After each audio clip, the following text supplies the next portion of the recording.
नमस्कार दोस्तों, आपका स्वागत है हमारे चैनल जय हिंद मीडिया में। मैं आज आपके साथ एक बेहद महत्वपूर्ण विषय पर बात करने जा रहा हूं, जो हम सभी के जीवन को गहराई से प्रभावित करता है। भारत और अमेरिका के बीच का रिश्ता एक जटिल कहानी है जो दशकों से चली आ रही है। इसे समझने के लिए हमें पहले अमेरिकी राजनीति की मूल प्रकृति को समझना होगा। अमेरिकी राजनीति में दो मुख्य पार्टियां हैं, डेमोक्रेट्स और रिपब्लिकन्स। बाहर से देखने पर लगता है कि ये दोनों पार्टियां बिल्कुल अलग विचारधारा रखती हैं। डेमोक्रेट्स को लेफ्ट विंग माना जाता है और रिपब्लिकन्स को राइट विंग। लेकिन जब बात विदेश नीति की आती है तो दोनों पार्टियों में एक अजीब सी एकता दिखाई देती है। ये एकता कोई संयोग नहीं है। दरअसल अमेरिकी राजनीति की गहराई में जाकर देखें तो पता चलता है कि चाहे व्हाइट हाउस में कोई भी पार्टी हो, अमेरिका की बुनियादी नीति वही रहती है। घरेलू मुद्दों पर भले ही डेमोक्रेट्स और रिपब्लिकन्स में तीखे मतभेद हों, लेकिन जब बात दुनिया पर अपना वर्चस्व बनाए रखने की आती है तो दोनों पार्टियां एक ही सुर में बोलती हैं। अमेरिकी वैश्विक नीति का मुख्य लक्ष्य है आर्थिक और सैन्य दोनों ही क्षेत्रों में दुनिया के सभी देशों से हमेशा नंबर 1 बने रहना। अमेरिका ये कभी नहीं चाहता कि कोई देश आर्थिक या सैन्य दृष्टि से उसके आसपास भी पहुंचे। यदि कोई देश ऐसा करने का प्रयास करता है तो अमेरिका चाहे CIA के माध्यम से हो या डीप स्टेट थ्योरी के जरिए किसी भी तरीके से उस देश को समाप्त करने की पूरी कोशिश करता है। इस मानसिकता के पीछे अमेरिकी इतिहास की गहरी जड़ें हैं। द्वितीय विश्व युद्ध के बाद अमेरिका ने खुद को दुनिया का पुलिस मैन मान लिया है। उसका मानना है कि दुनिया की शांति और स्थिरता उसी के नेतृत्व में संभव है। लेकिन वास्तविकता ये है कि अमेरिकी शांति का मतलब है अमेरिकी हितों की रक्षा। इराक, अफगानिस्तान और सोवियत संघ के पतन जैसे उदाहरण इस बात को साबित करते हैं कि अमेरिकी मानसिकता हमेशा आक्रामक नीति के पक्ष में रही है। इराक में अमेरिका ने सामूहिक विनाश के हथियारों का झूठा बहाना बनाकर हमला किया। अफगानिस्तान में 20 साल तक रहने के बाद भी वहां शांति स्थापित नहीं कर सका। सोवियत संघ के मामले में अमेरिका ने अफगानिस्तान को युद्ध का मैदान बनाया और मुजाहिदीन को हथियार देकर सोवियत संघ को फंसाया। चाहे कोई भी राष्ट्रपति हो, डेमोक्रेट हो या रिपब्लिकन, अमेरिका की विदेश नीति में ये आक्रामकता हमेशा बनी रहती है। ये रणनीति केवल सैन्य शक्ति तक सीमित नहीं है, बल्कि आर्थिक, राजनीतिक और सामाजिक सभी मोर्चों पर काम करती है। Colour revolutions, economic sanctions, media warfare और डिप्लोमैटिक आइसोलेशन जैसे तरीकों से अमेरिका अपने प्रतिद्वंदियों को घेरने की कोशिश करता है। भारत और अमेरिका के राजनीतिक संबंध एक लंबी और निरंतर विकसित होती यात्रा से गुजरे हैं। 1947 में भारत की स्वतंत्रता से लेकर 1990 तक दोनों देशों के बीच संबंध सहज नहीं थे। उस समय दोनों देशों के बीच वैचारिक दूरी थी और उनके संबंधों को एक प्रकार का शीत युद्ध कहना गलत नहीं होगा। भारत का गुटनिरपेक्ष आंदोलन अमेरिका को पसंद नहीं था। नेहरू की सोशलिस्ट पॉलिसीज और सोवियत यूनियन के साथ मित्रता अमेरिका के लिए चिंता का विषय थी। शीत युद्ध के दौरान अमेरिका ने पाकिस्तान को अपना सैन्य सहयोगी बनाया और इसके माध्यम से भारत पर दबाव बनाने की रणनीति अपनाई।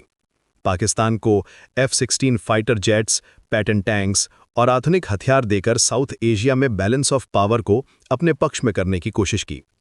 1971 के युद्ध में जब बांग्लादेश का मुक्ति संग्राम चल रहा था, अमेरिका ने खुलकर पाकिस्तान का समर्थन किया और बंगाल की खाड़ी में अपना 7वां नौसैनिक बेड़ा भेजकर भारत को धमकाया।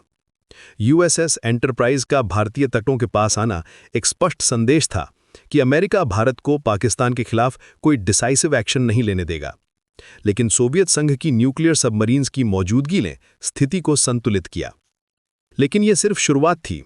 पाकिस्तान प्रायोजित उग्रवादी संगठनों के माध्यम से भारत को नुकसान पहुंचाने की रणनीति का सबसे दुखद परिणाम भारतीय प्रधानमंत्रियों की हत्याओं के रूप में सामने आया। 1984 में खालिस्तानी आतंकवादियों की मदद से तत्कालीन प्रधानमंत्री इंदिरा गांधी की हत्या कर दी गई। ऑपरेशन ब्लू स्टार के बाद सिख कम्युनिटी में बढ़ते असंतोष का फायदा उठाकर सेपरेटिस्ट एलिमेंट्स को प्रोत्साहित किया गया। ये एक बहुत ही संवेदनशील मामला है, लेकिन कई इंटेलिजेंस रिपोर्ट्स और विश्वसनीय सोर्सेस के अनुसार इस हत्या के पीछे अमेरिकी हाथ था। इसी कारण 1991 में LTTE आतंकवादियों की मदद से प्रधानमंत्री राजीव गांधी की हत्या कर दी गई। ये सब कुछ अमेरिकी हस्तक्षेप के संकेत देता है, जिससे भारत अमेरिका संबंधों में और भी तनाव बढ़ गया। ये दोनों हत्याएं भारत के लिए एक बड़ा झटका थीं और इससे भारत की राजनीतिक स्थिरता को गहरा नुकसान हुआ। 1991 में सोवियत संघ के पतन के बाद भारत अमेरिका संबंधों में एक नया मोड़ आया। सोवियत संघ के खत्म होने के साथ ही शीत युद्ध का अंत हो गया और दुनिया में एक नई व्यवस्था बनी। अब अमेरिका दुनिया की एकमात्र महाशक्ति बन गया था। लेकिन अमेरिका ने पाकिस्तान के माध्यम से भारत को नुकसान पहुंचाना जारी रखा। अफगानिस्तान में तालिबान को सपोर्ट करना, कश्मीर में आतंकवाद को बढ़ावा देना, ये सब अमेरिकी रणनीति का हिस्सा था।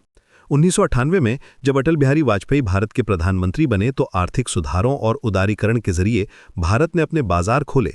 वाजपेयी जी की नीति थी कि भारत को आर्थिक रूप से मजबूत बनाना है और इसके लिए विदेशी निवेश की जरूरत है।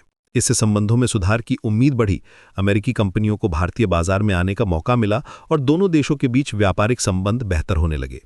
लेकिन जब भारत ने पोखरण में परमाणु परीक्षण किया तो अमेरिका ने तुरंत प्रतिबंध लगा दिए। अमेरिका का मानना था कि भारत को परमाणु हथियार बनाने का हक नहीं है। ये एक डबल स्टैंडर्ड था क्योंकि अमेरिका खुद दुनिया का सबसे बड़ा परमाणु हथियार रखने वाला देश है। हालांकि भारत ने इन प्रतिबंधों को गंभीरता से नहीं लिया और अपनी परमाणु क्षमता का विकास जारी रखा। भारत का मानना था कि परमाणु हथियार उसकी सुरक्षा के लिए जरूरी हैं, खासकर जब चीन और पाकिस्तान दोनों के पास परमाणु हथियार हैं। 2008 में सोनिया गांधी के नेतृत्व में भारत और अमेरिका के बीच नागरिक परमाणु समझौता हुआ, जिससे संबंधों में एक नई शुरुआत हुई। यह समझौता एक बड़ी उपलब्धि था क्योंकि इसके जरिए भारत को परमाणु तकनीक और ईंधन मिलने का रास्ता खुल गया। लेकिन इस समझौते के पीछे अमेरिका का मकसद था भारत को अपने न्यूक्लियर सप्लायर्स ग्रुप में शामिल करना और उस पर अपना कंट्रोल बढ़ाना। डोनाल्ड ट्रंप के कार्यकाल में अमेरिकी नीति में एक नया मोड़ आया। ट्रंप ने व्यापार घाटे पर ध्यान केंद्रित किया और चीन पर टैरिफ लगाए।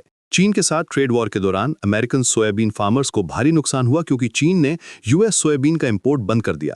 इससे अमेरिकन फार्मर्स को सालाना $9.4 बिलियन का नुकसान हुआ। भारत को एक बड़े कृषि बाजार के रूप में देखा गया, विशेषकर जेनेटिकली मॉडिफाइड फसलों के लिए। अमेरिका चाहता था कि भारत जीएम सोयाबीन और कॉर्न का बड़ा इंपोर्टर बने ताकि चाइना के बाद का गैप भरा जा सके। लेकिन भारत ने इन फसलों पर रोक लगाकर अपनी खाद्य सुरक्षा को प्राथमिकता दी। भारत ने मेक इन इंडिया और डिजिटल इंडिया जैसी योजनाओं के माध्यम से अपनी रणनीतिक स्वायत्तता बनाए रखी। डिजिटल इंडिया इनिशिएटिव के तहत इंटरनेट यूजर्स की संख्या 950 मिलियन से ज्यादा हो गई और स्मार्टफोन यूजर्स 650 मिलियन को पार कर गए। यूपीआई जैसे डिजिटल पेमेंट सिस्टम्स ने फाइनेंशियल इंक्लूजन में क्रांति ला दी। कोविड के समय जब अमेरिका पूरी दुनिया को महंगी वैक्सीन बेचने की योजना बना रहा था, भारत ने अपनी स्वदेशी वैक्सीन गरीब देशों को मुफ्त में देकर वैश्विक विश्वास जीता। कोवैक्सीन और कोविशील्ड के माध्यम से भारत ने वैक्सीन डिप्लोमेसी में अग्रणी भूमिका निभाई। सीरम इंस्टीट्यूट ऑफ इंडिया दुनिया का सबसे बड़ा वैक्सीन मैन्युफैक्चरर होने के नाते प्रति महीने 70 से 100 मिलियन डोजेस का प्रोडक्शन कर रहा था। इससे अमेरिका की रणनीति भारत को पूरी तरह समझ में आ गई। ये साफ हो गया कि अमेरिका हमेशा अपने इकोनॉमिक इंटरेस्ट्स को प्रायोरिटी देता है, चाहे वो ग्लोबल हेल्थ इमरजेंसी हो या कोई और क्राइसिस। आज भारत ने वोकल फॉर लोकल, जीएसटी सुधार और नए व्यापारिक बाजारों की खोज के माध्यम से अपनी आंतरिक शक्ति को मजबूत किया है। मैन्युफैक्चरिंग सेक्टर में सेल्फ रिलायंस बढ़ाने के साथ साथ सर्विस सेक्टर में भी ग्लोबल लीडरशिप मेंटेन की है। स्टार्टअप इकोसिस्टम में भी भारत तीसरे स्थान पर पहुंच गया है। पाकिस्तान अब भारत के लिए सैन्य रूप से अप्रासंगिक है। आर्टिकल 370 का निरसीकरण, बालाकोट एयर स्ट्राइक्स और सर्जिकल स्ट्राइक्स ने यहां स्पष्ट कर दिया कि भारत अब डिफेंसिव पोस्चर से ऑफेंसिव पोस्चर में शिफ्ट हो गया है। पाकिस्तान की इकोनॉमी भी कोलैप्स के कगार पर है और वो आईएमएफ के सामने भीख मांगने को मजबूर है। भारत अब क्वाड और ब्रिक्स जैसे मंचों पर अपनी मजबूत उपस्थिति दर्ज करा रहा है। क्वाड में ऑस्ट्रेलिया, जापान और यूएस के साथ इंडो पैसिफिक में मैरीटाइम सिक्योरिटी और सप्लाई चेन रेजिलियंस पर काम कर रहा है। वहीं ब्रिक्स में ब्राजील, रशिया, चाइना और साउथ अफ्रीका के साथ ऑल्टरनेटिव इकोनॉमिक आर्किटेक्चर डेवलप कर रहा है। ये स्ट्रेटेजिक बैलेंसिंग एक्ट भारत की मैच्योर डिप्लोमेसी का परिचायक है। एक तरफ वेस्टर्न पावर्स के साथ टेक्नोलॉजी ट्रांसफर और डिफेंस कोऑपरेशन बढ़ा रहा है, दूसरी तरफ ग्लोबल साउथ के साथ सॉलिडैरिटी मेंटेन कर रहा है। वर्तमान में भारत अपने हिसाब से काम कर रहा है। ये था आज का डिस्कशन। उम्मीद करता हूं कि आपको ये यूजफुल लगा होगा। अपने थॉट्स कमेंट्स में शेयर कीजिए और हमारे चैनल को सब्सक्राइब करना ना भूलें। जय हिंद।